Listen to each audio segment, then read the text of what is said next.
आणि आता घेऊयात बातम्यांचा वेगवान आढावा।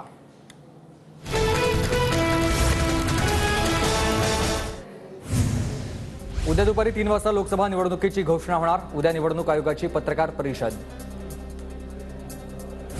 उद्या लोकसभेच्या तारखांच्या घोषणेनंतर देशभरात आचारसंहिता लागणार। मे महिन्याच्या शेवटच्या आठवड्यात लोकसभेचा निकाल लागण्याची शक्यता। देशभरात 6 ते 7 टप्प्यात लोकसभा निवडणूक होण्याची शक्यता, तर महाराष्ट्रात 3 ते 4 टप्प्यात निवडणुका होण्याची शक्यता।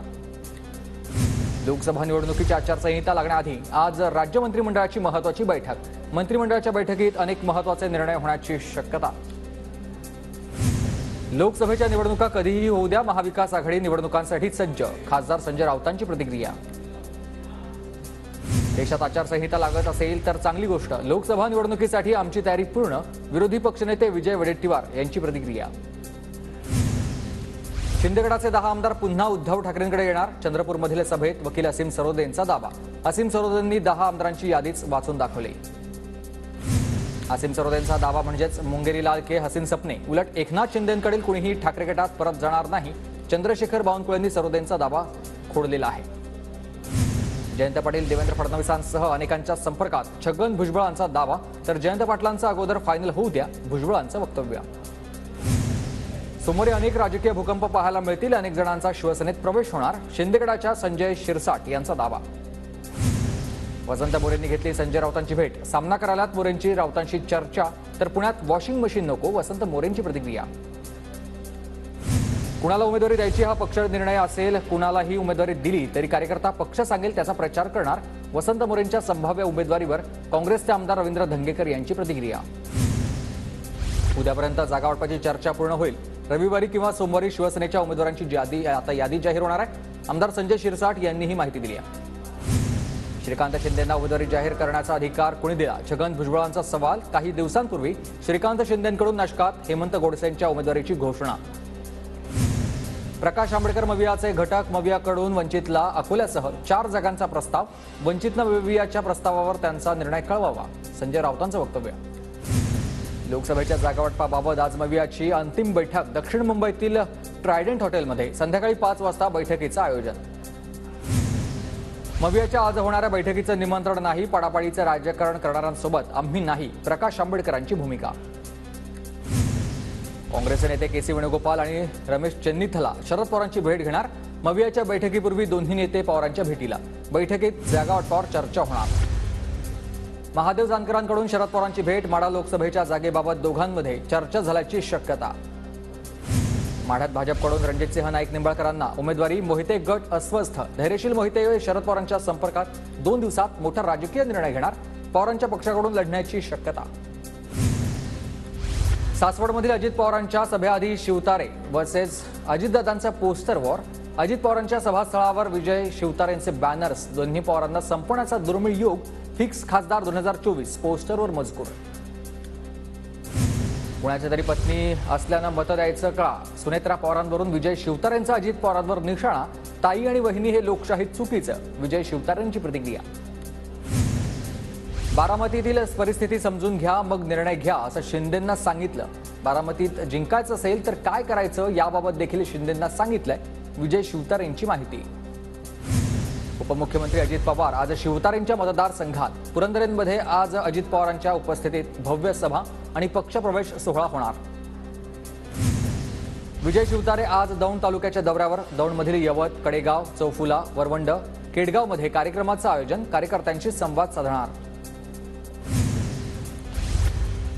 कोल्हापूरच्या जागेवरून महायुतीत पेच वाढणार। शिवसेना खासदार संजय मंडलिक बंडाच्या तयारीत असल्याची चर्चा। उमेदवारी मिळाली नाही तर अपक्ष लढा, कार्यकर्त्यांचा आग्रह।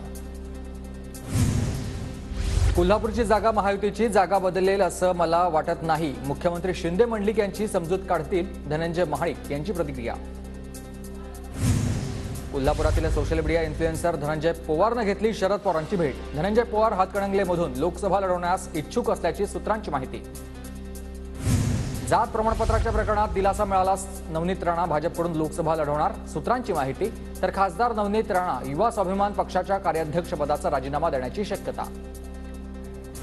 अमरावतीत नवनीत राणा 3 लाखांच्या मताधिक्यानं विजयी होतील। अमरावतीमधून 1 खासदार देणार असं मोदींना सांगून आलोय, रवी राणांची प्रतिक्रिया। काँग्रेसचे उमरेडचे आमदार राजू पारवे महायुतीच्या वाटेवर. नागपुरात राजू पारवेंनी घेतली उपमुख्यमंत्री देवेंद्र फडणवीसांची भेट.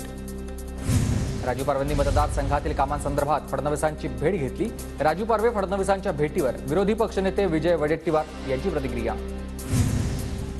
मी लोकसभा निवडणूक लढावी अशी लोकांची इच्छा. सर्वांशी चर्चा करूनच पुढील निर्णय घेणार. निलेश लंकेंची प्रतिक्रिया. पूर्व विदर्भात शिवसेनेला एकही जागा मिळाली नाही तर ठाकरे गट आणि आमच्यात फरक काय? शिवसेना आमदार नरेंद्र बोंडेकर यांचं वक्तव्य. रामटेकची जागा आमच्या हक्काची, बोंडेकरांचा दावा. खासदार उदयनराजे भोसलेंची उमेदवारी जाहीर न झाल्यामुळे साताऱ्यातील शिवतीर्थावर मराठा समाज एकवटला.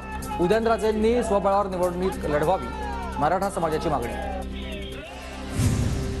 गडचिरोली आणि भंडारा गोंदियाच्या जागेवरून महायुतीत पेच. गडचिरोली भंडारा गोंदियाच्या जागेसाठी राष्ट्रवादी आग्रही. दोन्ही लोकसभा मतदारसंघात सध्या भाजपचे खासदार.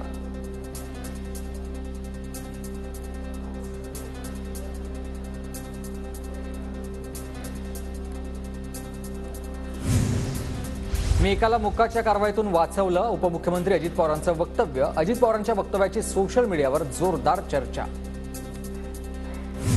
मुक्का कुणाला आणि कशासाठी लागला होता हे कळायला हवं. हा सर्व प्रकार धक्कादायक. राज्य सरकारनं स्पष्टीकरण द्यावं. अजितदादांच्या मुक्काच्या वक्तव्यावर सुप्रिया सुळेंची प्रतिक्रिया. अजितदादा मोकळ्या मनाचे माणूस. मुक्कातला आरोपी सोडवला हे दादांनी उभ्या महाराष्ट्राला सांगितलं. कायदा नमवण्यासाठी सत्ताधाऱ्यांची किती चालते हे दादांनी स्वतः सांगून टाकलं. ट्विट करत आव्हाडांचा अजित पवारांवर हा निशाणा. सोलापूरच्या पेनूरमध्ये आमदार प्रणिती शिंदेंनी मराठा आंदोलकांना मुख्यमंत्र्यांचे बॅनर्स काढायला लावले. प्रणिती शिंदेंच्या मागणीनंतर मराठा आंदोलकांनी चरणराज चौरेंनी लावलेले बॅनर काढले.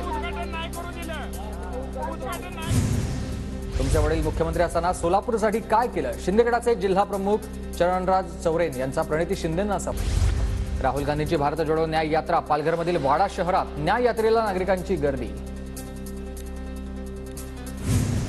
नागपुरात आजपासून राष्ट्रीय स्वयंसेवक संघाच्या अखिल भारतीय प्रतिनिधी सभेला सुरुवात. लोकसभेच्या पार्श्वभूमीवर सभेला वेगळं महत्त्व. जेपी नड्डांसह 1529 प्रतिनिधी हजर राहणार. धुळे लोकसभा मतदारसंघात खासदार सुभाष भामरेंच्या उमेदवारीनंतर महायुतीच्या पदाधिकाऱ्यांची बैठक. निवडणुकीच्या पार्श्वभूमीवर कामाला लागण्याच्या पदाधिकाऱ्यांना सूचना. साताऱ्याच्या कोरेगाव शहरात 142 कोटी रुपयांच्या विकास कामांचा शुभारंभ. आमदार महेश शिंदेंकडून लोकसभेच्या पार्श्वभूमीवर विकास कामांचा धडाका.